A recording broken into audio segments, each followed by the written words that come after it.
There is a distinct historical pattern in professional golf where the governing bodies allow rigid procedure to completely overshadow the integrity of the competition. But what unfolded at Shinnecock Hills represents an unprecedented institutional meltdown.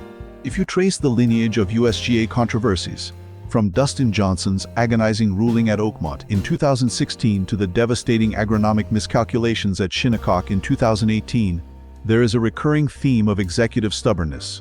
However, the 2026 US Open has shattered the threshold of acceptable governance. Wyndham Clark secured his second US Open title in a commanding wire-to-wire performance. Yet, the moment he tapped in on the 18th hole, the golf world did not erupt in celebratory applause. Instead, it erupted in pure, unadulterated outrage. Fans watching the climax of the national championship did not merely question the legitimacy of the victory. They actively and loudly called for the title to be formally stripped from the champion. The initial response from the United States Golf Association was a deafening silence, which swiftly transitioned into a cold, calculated defense leaning entirely on the technicalities of the rulebook. The situation escalated from a sporting dispute to an operational disaster when the USGA began actively removing paying fans from the gallery rather than transparently addressing the boiling controversy. This is not a traditional cheating scandal involving a red card, an official disqualification, or a recorded penalty stroke. The outrage stems from a sequence of events that occurred in plain sight, closely monitored by a designated USGA official, leaving thousands of spectators feeling as though the foundational meritocracy of the sport had been legally circumvented. To understand why the gallery refused to let this go, you have to look beyond the final leaderboard and examine a deeply embedded pattern of behavior that the governing bodies have deliberately ignored. We are witnessing the catastrophic collision of a player's controversial history with an institution's absolute refusal to police the spirit of its own game. The USGA made a highly calculated executive decision to protect the immediate optics of the tournament over the long-term integrity of the sport. The margin between a champion and a runner-up was razor-thin, and the governing body chose to hide behind procedure rather than confront a reality that felt inherently unjust to the viewing public.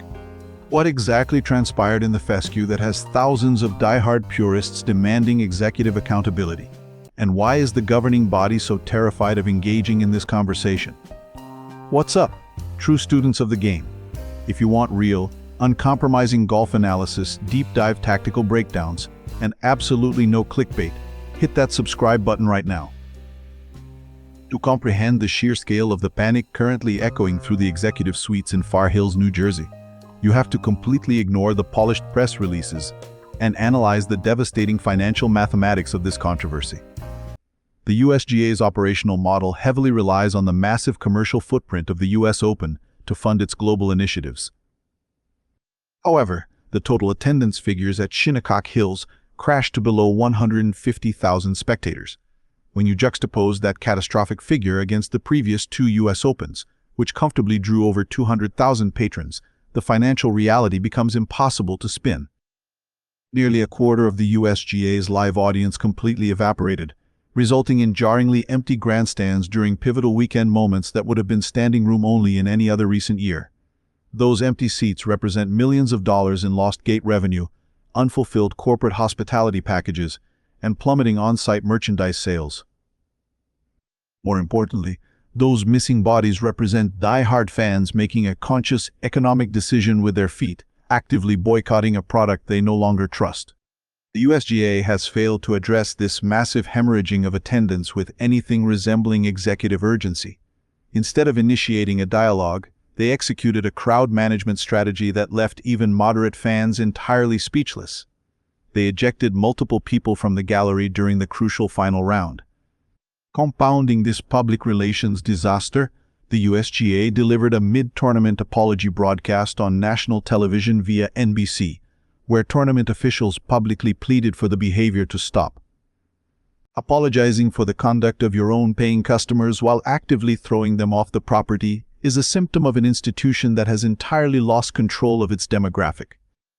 This institutional arrogance is occurring against the brutal backdrop of the broader LIV Golf war, which not only fractured the playing field but exposed deep wounds that golf's governing bodies had been papering over for years.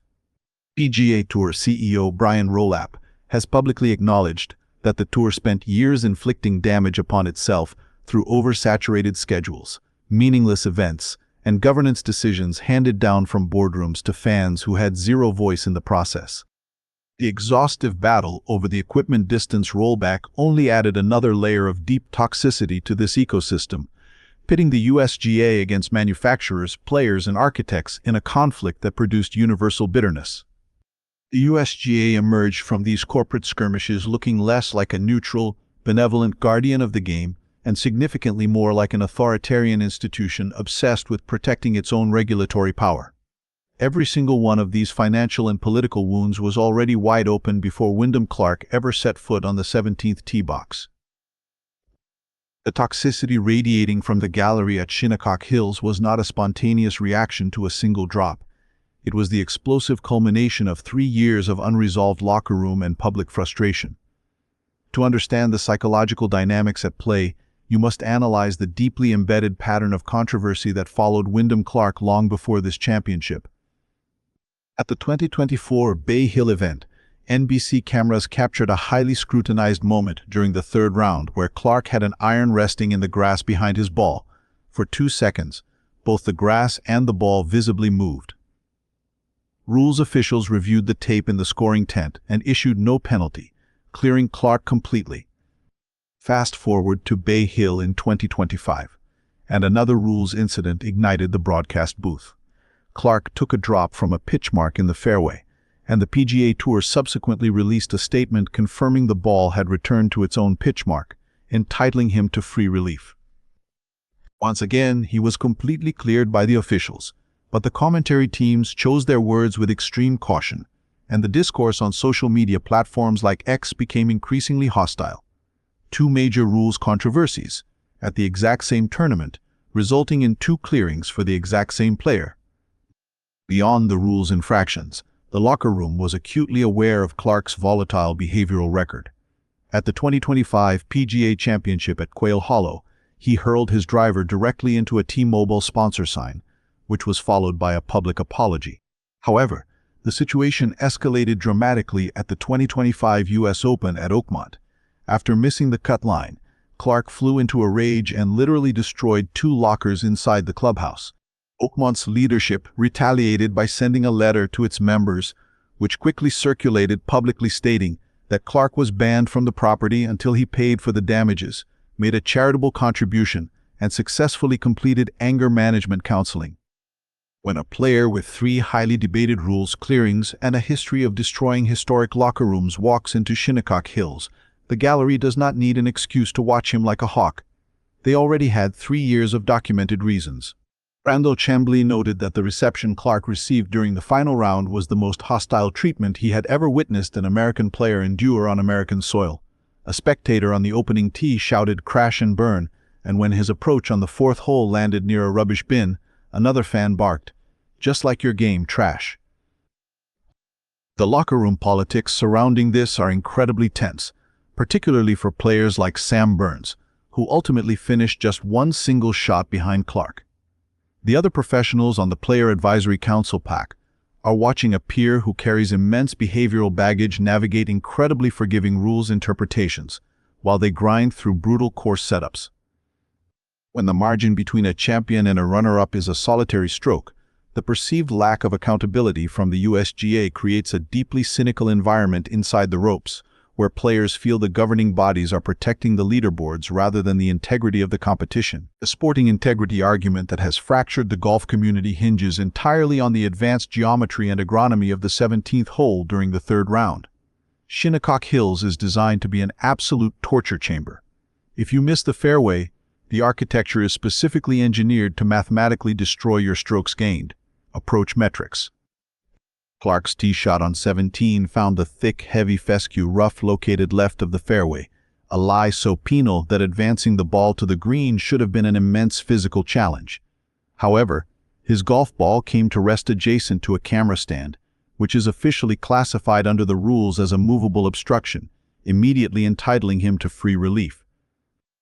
The sequence of events that followed is the most critical 90 seconds of the entire controversy. Clark executed a drop from knee height within his permitted relief area, but the ball rolled backward, coming to rest against the camera stand. As required by the USGA rulebook, he picked the ball up and executed a second drop. Predictably, the ball rolled back into the obstruction a second time. This specific aerodynamic and gravitational outcome triggers a highly controversial clause in the rules. When a dropped ball rolls back into an obstruction twice, the player is legally permitted to manually place the ball, setting it down exactly where they desire within the designated relief area. By transitioning from a randomized drop to a manual placement in the thick fescue beside the camera stand, Clark manufactured a spectacularly clean, workable lie. He was able to optimize his club face contact, maximize his smash factor, and generate the necessary apex to safely play onto the green. He executed a clutch up and down to save par, and walked to the next tee firmly in control of the championship, all while a USGA rules official stood inches away, monitoring every movement without raising a single objection. The outrage from the analytical fans was not that Clark broke a written rule, but that he seemingly weaponized his knowledge of the procedures. Fans accused him of deliberately angling his drops so the ball would intentionally roll back twice, actively engineering a scenario where placement became available from a previously impossible position. One fan noted that he went full lawn care service on the drop, an egregious exploitation of a loophole that bypassed the brutal course setup entirely. Because Sam Burns finished exactly one shot behind Clark, the stroke saved by manufacturing that perfect lie on the 17th hole directly protected the lead Clark carried into Sunday. Without that specific, highly questionable placement, the entire outcome of the United States Open could have been fundamentally altered. The television broadcast glossed over the physics of the advantage, but the hardcore purists recognized immediately that the rulebook had been used to defeat the golf course. The pragmatic, unvarnished reality of this crisis is that the USGA is trapped in a prison constructed entirely by their own bureaucratic procedures. The governing body's position is stubbornly straightforward. Wyndham Clark violated 0 rules. Their official handbook explicitly states that movable obstructions can be navigated anywhere on the golf course, and the sequence of the double drop followed the precise legal parameters. Because a rules official confirmed this in real time, the USGA possesses absolutely no legal mechanism to strip the US Open title from a player who technically adhered to the book, and they have no intention of inventing a mechanism to appease the mob. However, by choosing to blindly defend the rulebook rather than aggressively defending the spirit of the game, the USGA has triggered a massive crisis of faith. Fans are explicitly questioning whether an institution that writes the rules, enforces those same rules, and heavily profits from the tournaments they govern possesses the moral authority to police itself. When the USGA states that Clark did nothing wrong, the public does not hear an objective, neutral judgment. They hear a compromised institution desperately defending a sequence they authorized from 2 feet away.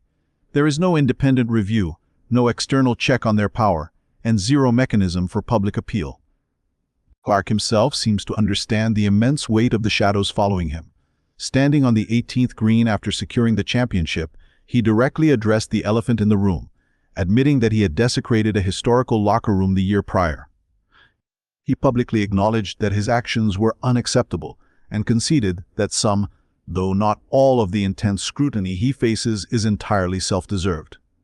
That admission is a permanent asterisk that will follow his legacy, and it offers absolutely 0 solace to Sam Burns, who went home exactly 1 shot short of a national title.